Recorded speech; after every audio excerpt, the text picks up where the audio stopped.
Every morning in Jakande market, before the sun becomes too harsh and before the shouting of traders turns into quarrels, something unusual happens. At exactly 10 a.m., when the noise is at its peak, when women are dragging customers by the wrist, when Okada riders are honking without mercy, when the smell of fried plantain mixes with dust and sweat, the chaos softens. Not completely. Just enough. Because a voice rises above it. Good morning, mothers. The voice is firm. Educated. Commanding. Traders pause. Some roll their eyes. Some shake their heads. But they listen. Under the wide mango tree near the ATM stand, standing on a broken cement block, is a thin woman in a faded yellow lab coat. The coat hangs loosely on her body like it belongs to another life. Her slippers do not match. Her hair looks forgotten. But her eyes. Her eyes are sharp. My name is Dr. Monica Paul, she announces every single day. Consultant pediatrician. Today we are discussing malaria in infants. And listen carefully, fever is not always ordinary. A few women move closer. Some whisper, "Nah, that mad woman again."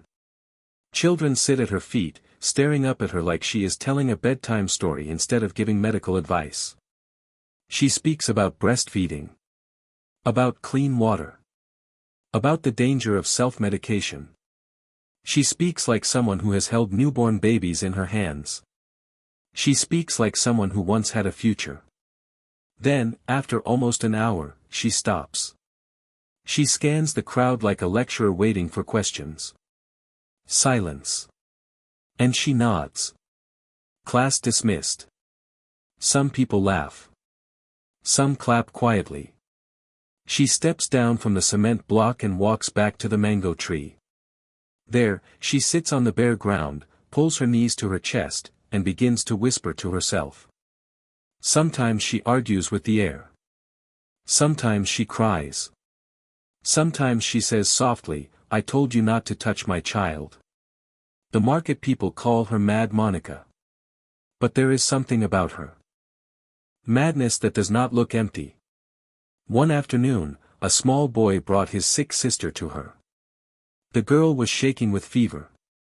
Monica held the child's wrist gently. She counted the pulse under her breath. She gave instructions like a trained doctor. The girl recovered. From that day, some mothers stopped laughing. They started listening. Still, nobody asked the real question. Who was she before this mango tree? Who broke her? And why does she look at the road sometimes, as if she is waiting for someone? Because one day, that someone will come. And when their eyes meet, Jakande market will never be the same again, long before the mango tree became her roof. Before the dust of the market became her perfume. Before people pointed and whispered, "Mad woman." Her name carried respect. Dr. Monica Paul. In those days, when she walked through the hospital corridor, nurses straightened their backs. "Good morning, doctor." Her heels clicked softly on the clean tiles. Her white coat was always bright, always pressed. A stethoscope rested proudly around her neck like a crown. She had gentle hands. The kind of hands that could calm a crying baby with just one touch. "Mama, don't worry," she would say softly. "Your son will be fine. We caught it early." And somehow, when she spoke, fear would leave the room. She loved children deeply. Not just because it was her job. But because she believed something strong, that every child deserved a chance to grow without pain. She worked long hours. Night calls. Emergency cases. No complaints. When other doctors were tired, she was still standing. When others were frustrated, she was still patient. People used to say, "That girl will go far." And she did. She married a good man. Kenneth. Soft-spoken. Calm. The kind of man who opened car doors and waited outside hospital gates just to drive her home safely. On their wedding day, She laughed like a woman who believed life had finally chosen her.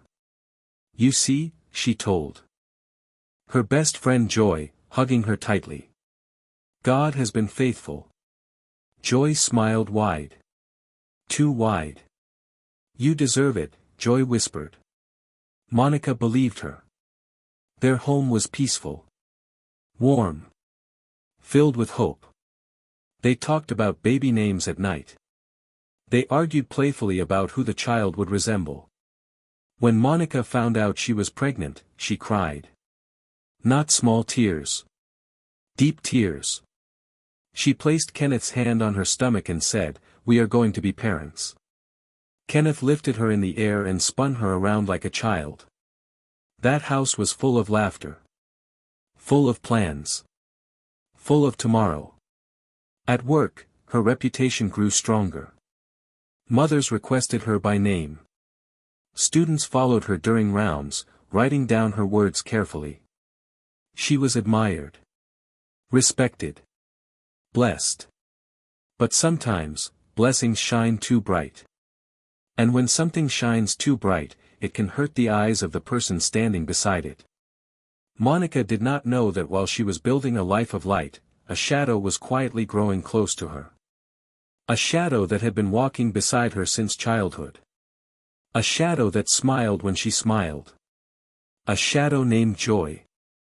And slowly, that shadow was preparing to swallow her whole. In Africa, we say, the snake does not shout before it bites. Joy never shouted. She smiled. From primary school days, they were known as one name, Monica and Joy. If you saw one, the other was not far behind.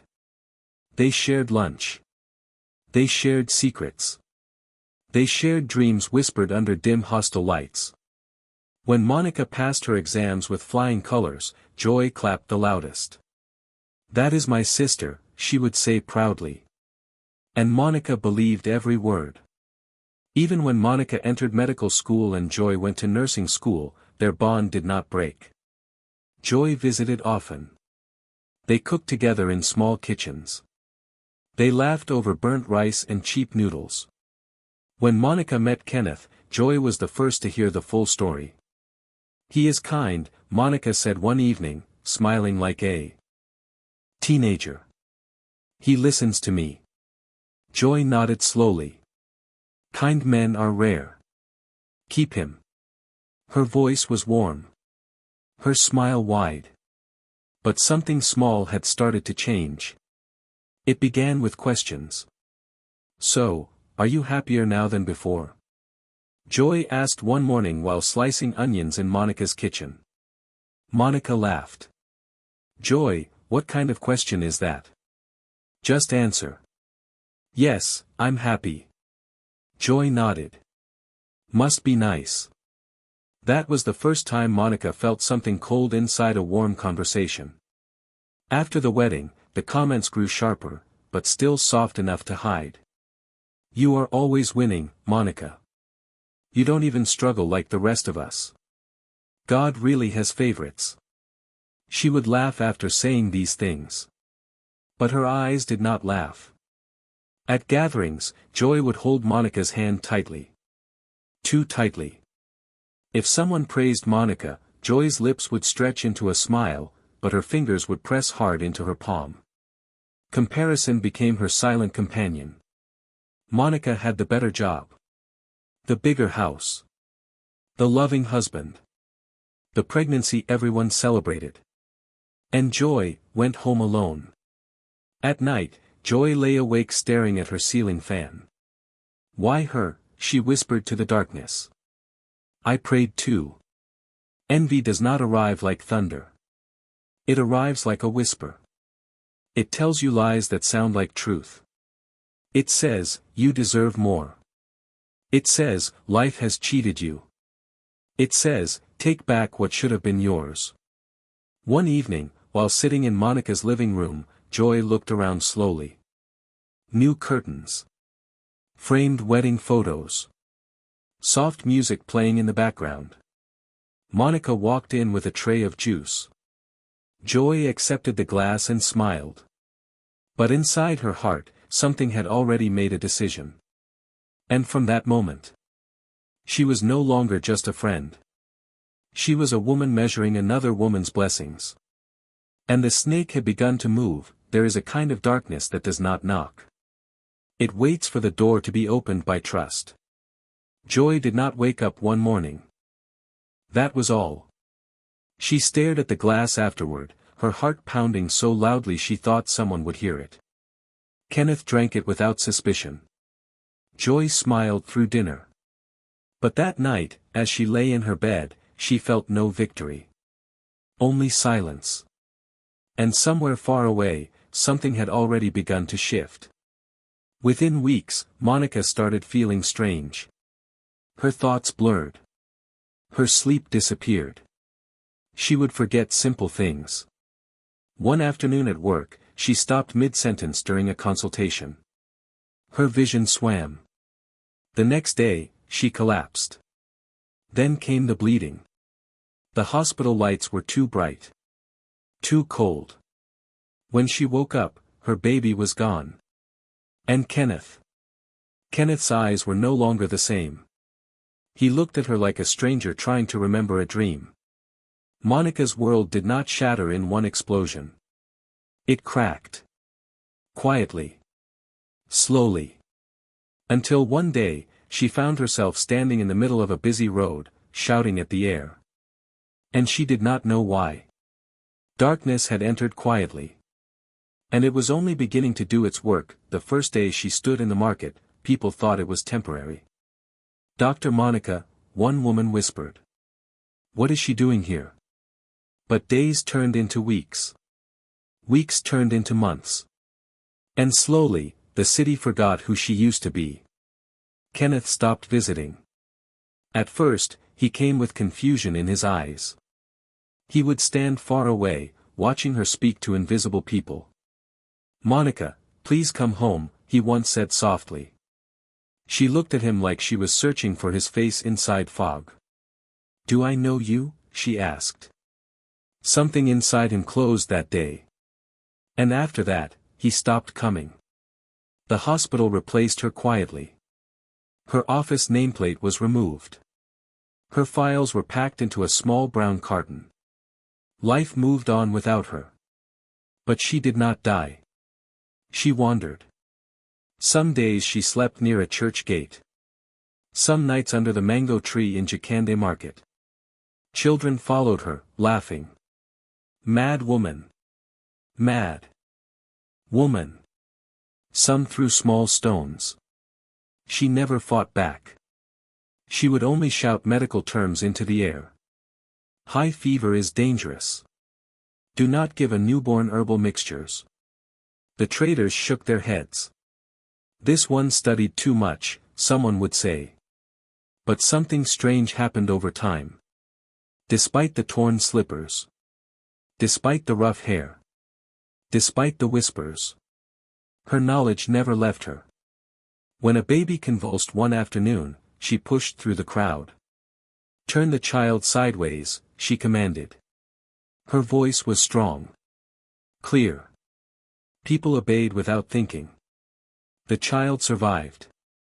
From that day, a few mothers began bringing her sachet water. Not out of pity. Out of respect. Still, the shame was heavy.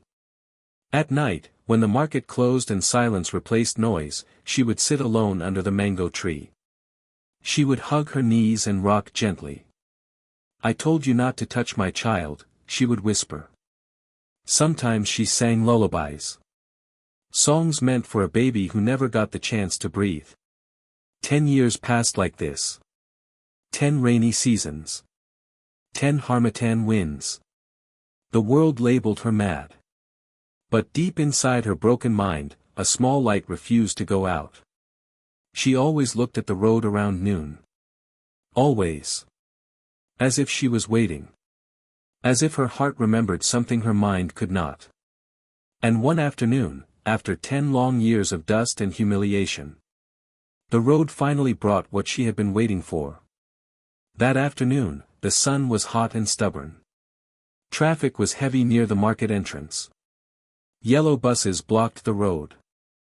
Okada riders squeezed through tight spaces like restless ants. Monica sat under the mango tree, knees to her chest. Her eyes were on the road. Then, she froze. A black SUV rolled slowly into the traffic. Clean. Shining. Powerful. The kind of car that does not know suffering. Its windows were tinted dark like secrets. Monica's breathing changed. Her fingers dug into her skin. No, she whispered. The car stopped just a few steps away from the mango tree, trapped behind a broken-down bus. A hawker ran to the back window, knocking lightly. The glass rolled down halfway. A soft, manicured hand stretched out with money. Red lipstick. Expensive sunglasses. Smooth wig. The woman inside looked untouched by hardship. Monica stood up slowly. Her legs trembled. The noise of the market faded in her ears. All she could hear was the sound of her own heartbeat. Boom. Boom. Boom. The woman in the car turned her head slightly. And their eyes met. Time stopped. The sunglasses could not hide the face. 10 years of dust. 10 years of tears. 10 years of madness. And yet. Monica knew. Joy. The name came out like fire. The hawker stepped back. Some traders looked up. Monica walked forward first. Then she ran. Before anyone understood what was happening, she reached into the open window and grabbed the woman's blouse tightly. "Joy," she screamed. The market went silent. Not quiet. Silent. "What did I do to you?" Monica cried, her voice shaking. "What did I ever do to you?" The driver jumped out of the car. "Madam. Madam." But Joy was no longer composed. Her hands began to shake. Her sunglasses fell. Her eyes widened, not with anger. With fear. Real fear. "You were not supposed to see me," Joy whispered faintly. Monica's grip tightened. "You took my child," she shouted. "You took my life." People gathered in a circle. Phones came out. Whispers spread like wildfire. "Isn't that Madame Joy from the estate? The rich one?" Joy's breathing became uneven. Her head jerked suddenly. She pushed Monica away violently and began to laugh. Not normal laughter. Sharp. Broken laughter. Then she screamed. Then she clapped her hands together like a child playing. "Monica thought she was better than me," she shouted wildly. "She had everything." Gasps filled the air. The driver tried to hold her. "Madame Joy, stop it. What is wrong with you?" But her body was shaking now. Uncontrollably. Monica stumbled backward. Her own breathing slowed. The fog in her head began to lift. She blinked. She looked around. The market. The mango tree. The crowd staring. She touched her own face gently. "Where am I?" she whispered. Inside the black SUV, Joy's screams grew louder. The woman who arrived in luxury was now clawing at her own wig. The spell that entered quietly 10 years ago had just been awakened. And it was not done yet. The air felt heavy. No one moved. Even the Okada engine seemed to quiet down, as if the world itself was watching. Joy was still inside the black SUV, shaking. Her hands scratched at her own skin. "Don't look at me," she screamed. "I told you not to look at me." Her voice no longer sounded rich or powerful. It sounded afraid. Deeply afraid. Monica stood a few steps away, breathing slowly now. For the first time in 10 years, her eyes were clear. The fog that once covered her thoughts was lifting like early morning mist. Fragments began to return. A kitchen. A glass of juice. Laughter. Then blood on white hospital sheets. Her baby. Her child. Monica gasped and held her chest. My baby, she whispered. Tears rolled down her cheeks, but they were not confused tears anymore. They were remembering tears. Joy suddenly burst out of the car, pushing the driver aside. She wasn't supposed to see me, she cried, pointing at Monica. He warned me. He warned me. People stepped back. What warning? Someone asked quietly. Joy's body jerked again. The old man said if her eyes meet mine, if she sees me fully, it will return. Her words spilled out without control. Monica stared at her. Return what, Joy? She asked softly. Joy froze. For a second, silence swallowed her voice. Then she screamed.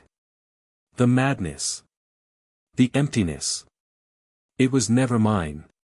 Gasps filled the market. Women covered their mouths. Men shook their heads in disbelief. Joy fell to her knees on the hot road. Laughing and crying at the same time. I just wanted her shine to stop, she sobbed. I didn't want her dead. I just wanted her reduced. Monica closed her eyes. The pain hit her like a wave. You were my sister, she said, her voice breaking. I trusted you. Joy looked up at her, but her eyes were wild now. And then something shifted completely. Monica felt it inside her chest, like chains snapping one by one. Her posture straightened. Her breathing became steady. Her mind felt whole. For 10 long years, she had been walking in pieces. Now the pieces were finding each other. At the same moment, far away in a quiet house, Kenneth sat up suddenly from his chair. A sharp pain shot through his head. Images flashed before him. Wedding vows.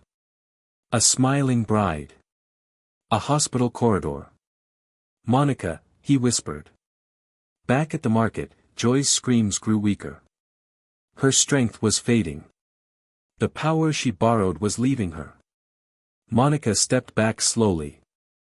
She did not shout. She did not curse. She simply watched. Because sometimes justice does not arrive with noise. It arrives with truth. And truth had finally broken the spell. But the breaking was only the beginning. Now, the world would have to face what had been hidden for 10 years. Monica sank slowly onto the dusty ground under the mango tree. Her hands rested on her knees. Her eyes scanned the crowd, but she didn't see the faces. She saw pieces, fragments of a life stolen from her. A hospital corridor. White walls. Mothers clutching babies. Kenneth's hand holding hers on a wedding day. Laughter. Tears. Her baby's first cry. It all came rushing back. She gasped, covering her mouth. I remember, she whispered. People around her stepped back, giving space to the woman who had been lost for a decade.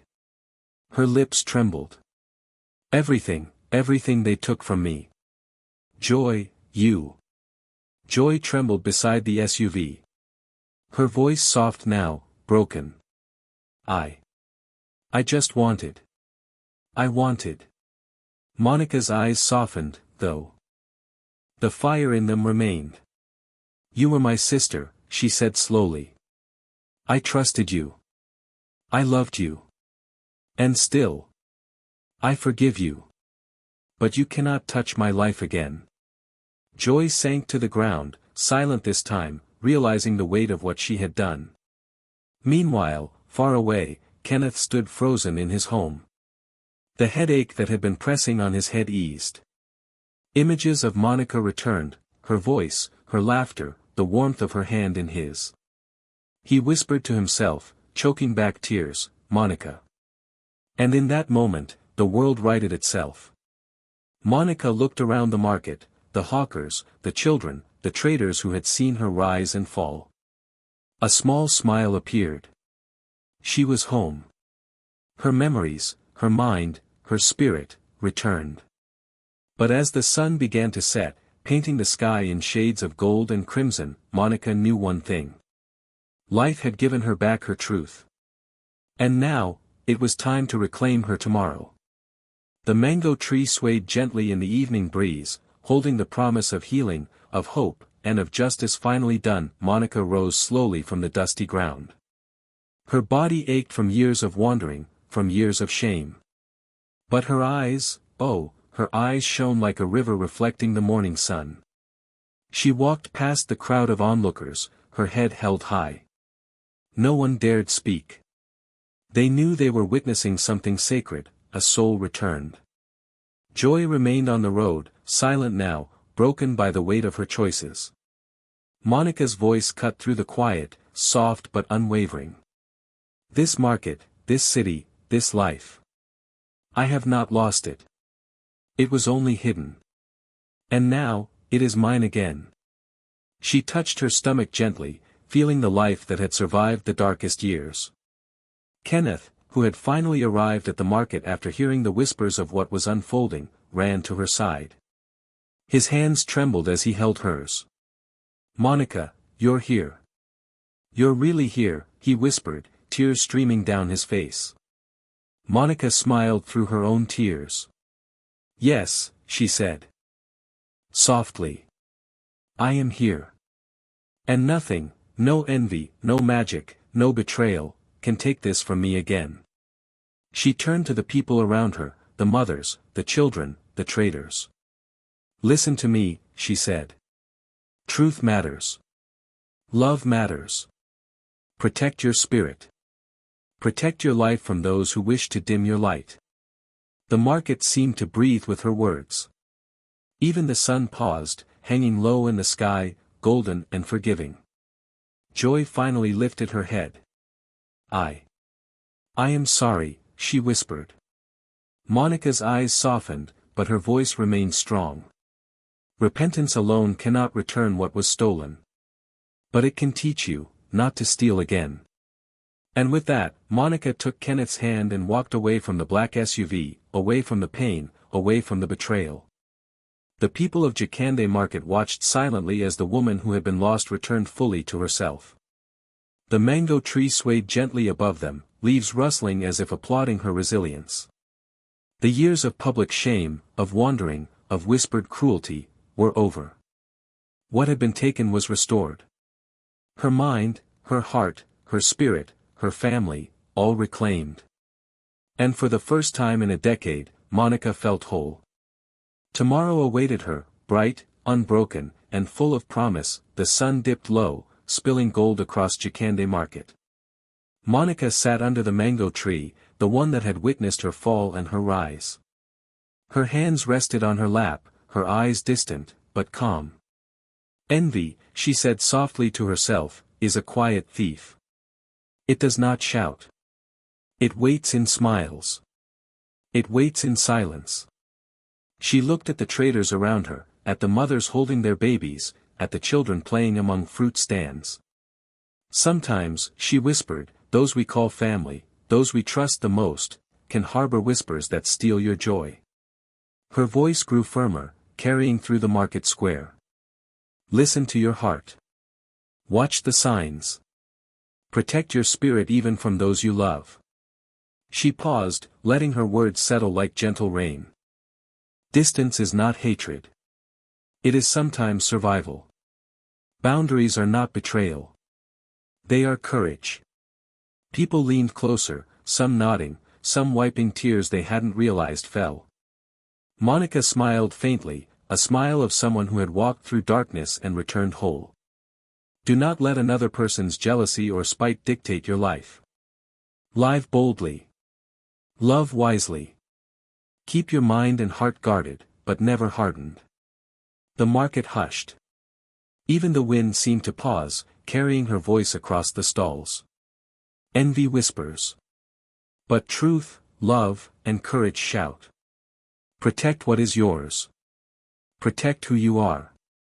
And when darkness comes, you will stand, and it will break. She stood slowly, brushing off the dust from her faded gown. The mothers and children watched in silence, knowing they had seen more than a story. They had seen a lesson carved into flesh and spirit. And as Monica walked past the mango tree, her gaze forward, the sky blushed in shades of hope and fire. Jakande Market would never forget the day the whisper of envy was silenced. And neither would she. The story ends here, but the lesson would live forever.